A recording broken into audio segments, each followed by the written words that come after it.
So, yesterday, may nagpadala sa Aquabee ng gift birth. Hindi ako yung nag-receive. Yung nag-receive is sa mga staff natin. And hindi niya nakuha kung anong pangalan nung nagpadala. Sobrang nakakaya. Hindi ko alam bakit siya nagpadala. But, thank you so much sa nagpadala ng gift birth dun sa Aquabee. Kung napapanood mo tong vlog na to, and I'm sure mapapanood mo tong vlog na to, comment down below kung sino ka so I can give you a proper thank you. So, ito na nga ang kanyang ibinigay. Hindi ko pa siya binubuksan kasi dito nga diniretso sa ating, hindi sa farm. So, later pa natin makikita yan. Ito muna ang pasilip. Taran. Isang rare of color. Hindi ako sure kung racing pigeon, pero may ring siya. Ayan yung ring niya. Andalusian. And, ayan, white flight. So, I think nahihirapan na siya, kaya dala na natin sa farm. Ayan, yung kanyang eyes. Bogs. Kagaya ng mga mata ng aking tiger. Ni Antips. Brown nga, may pagka-brown yung chest niya. And, ayan siya. Hello! Alright guys, nandito na tayo sa farm. Welcome to the farm. Ilalagay ko siya dito sa ating viewing cage. And mukhang gutom na siya. Kaya bilisan na natin. Kagabi pa kasi dumating to guys. And ngayon lang natin nadala dito sa farm. Kaya let's open it. Buksan na natin. Dahan-dahan na baka pagbukas natin, ma-surprise tayo. Umuwi na siya agad. Maraming salamat po. Na-appreciate ko po ang inyong pagpapadala. Yun! So, ayan guys! Huy, ang ganda po! Ay, grabe, ang ganda. Akala ko brown yung chest niya, pero hindi pala. Isa siyang Andalusian. Tama tayo, na white flight. Oh my God, ang ganda mo! Thank you po sa nagpadala. Ayan. Guys, sa tingin ko, male to. Pero hindi ako sure kung male siya or female. Tapos, yung ring niya, ayun o, nakita nyo, PHA 2021. Commercial ring ba to or legit na PHA ring? So, hindi din tayo sure kasi nga iniwan lang. Iniwan lang sa Aquabee and hindi din nag-iwan ng name. So, ayan, yung gift birth sa atin. Sobrang ganda. Ang ganda, oh. Hahanap, oh, yun. Excited na siya. Nakita niya na yung loft dun sa baba. Hanapan natin to na magandang pair. Thank you so much naman po dun. Guys, bigyan natin siya ng food kasi kagabi pa ito hindi kumakain. Ayan. Oh, diba? Gutom na nga siya. Kain ka madami, magpakataba ka. Alam mo ba, i-share ko lang sa'yo, yung dagit nga dito.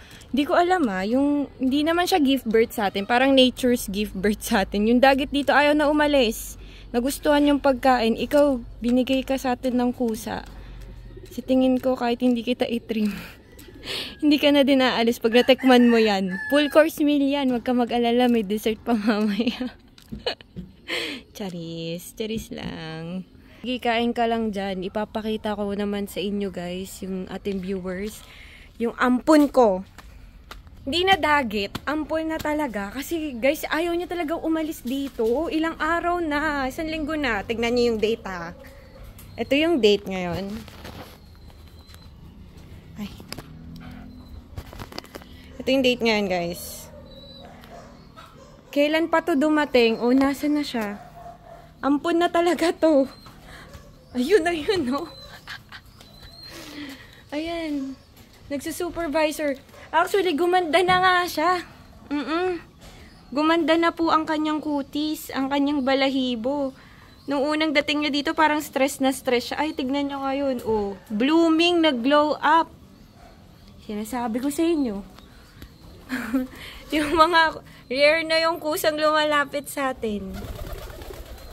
Yan, dyan lang siya. Ganyan. Ganyan lang siya. Dyan siya nag-i-stay or ditong side. Gumawa na siya ng sarili niyang spot. Girl, ano na? Overstayed ka na dito. Actually guys, napansin ko dito sa ampon. Napansin ko dito kay ampon Tawagin kitang Astro Boy. Kasi mukha nga siyang hen eh. Pero kasi may Astro Mom na ako, so ikaw na lang si Astro Boy. Etong si Astro Boy Ampon. Dito lang siya. Actually, may option siya. May 4 siyang option na pumasok sa mga loft. Hindi siya pumapasok sa kahit anong loft natin. Sa 4 na loft, hindi. Dito lang. Diyan siya mag-i-spot, or dito, or doon. Diyan, sa spot na yan. Dito yan i-spot kapag tapos na siya kumain. Yan, dyan. Spot yan. Tapos, pag magpapahinga na siya, dito lang. So, I think etong si Astro Boy Ampon is, ano lang siya, wild bird lang siyang pag-alagala. Hindi siguro siya talaga nakapasok sa loft or pinapasok sa loft. Hindi siya nasanay na nakakulong. Kasi kahit anong gawin mong pagpapalaya sa kanya, kahit tinataboy na siya ng mga kalapangit ko, dyan at dyan pa din siya babalik. At mag-iisang linggo na po. I think 1 linggo na. Higit pa yata. Malupit talaga to si Astro Boy Ampon eh. Tara, balikan natin naman yung gift birth. Ito, Nature's Gift Birth. Hindi ko na siya tatawaging dagat. Astro Boy Ampon ka na simula ngayon. Guys, lagyan natin siya ng Aqua Bee. Patikimin natin ang Aqua Bee water. Lasang buko yan. Hindi mo na kailangan magbukas ng buko. Sarap, diba? Wow, refreshing. Ito guys, yung aking Coulson line na Andalusian. Ayan. Diba kamukha? White flight nga lang yung sa baba, tsaka may halo na puti dito sa may chest. Ang aking Coulson line na Andalusian, may pakidlat dyan sa mata. Ayun o. You know. Yan, Harry Potter kasi siya. Charot. Potterhead. May pakidlat sa may ulo. Ito yung pair niya. Australian line naman to na Tiger Molted. Red Tiger Molted yan.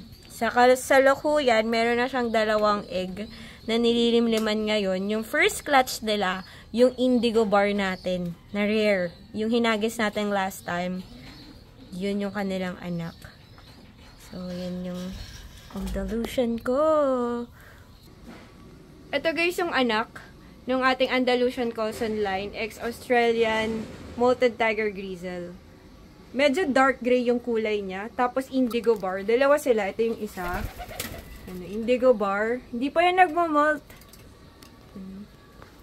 Ayan. Indigo bar. Hindi kasi siya. Ayun, nag-sided. Ay, umikot lang. Ayan. Yun. Tapos, tignan nyo yung eyes niya. Ang ganda din. May pakidlat din. Potterhead din siya. Ayan. Sa tingin ko, mana siya dun sa Coulson line. Ayan. Indigo bar. Ito yung isa niyang kapatid. Saan lumipad? Yung kapatid niya. Ayan o.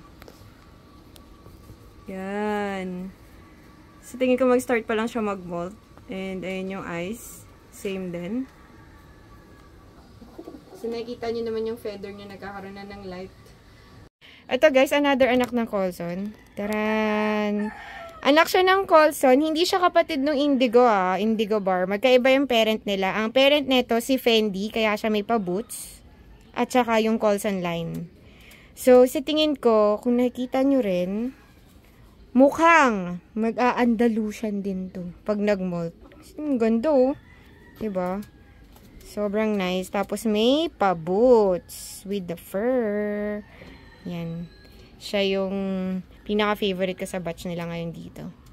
Yan. Anak ni Fendi. Cute. Yan siya guys. Oh. Ganda. Antayin ko mag-molt to. Malakas ang kutob ko. Baka mag-Andalusian to. With the boots. Ganun siya ka-rare. Ito naman guys. Tignan niyo yung parent ha.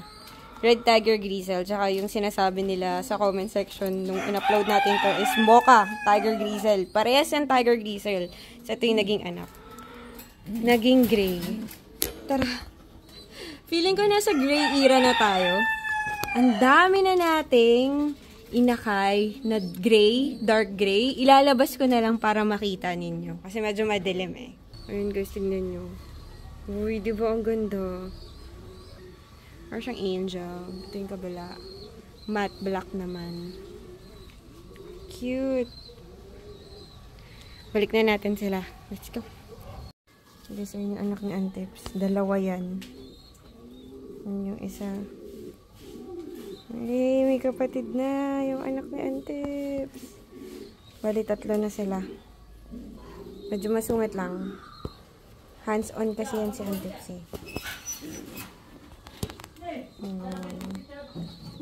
Hello. Ito yung pair niya.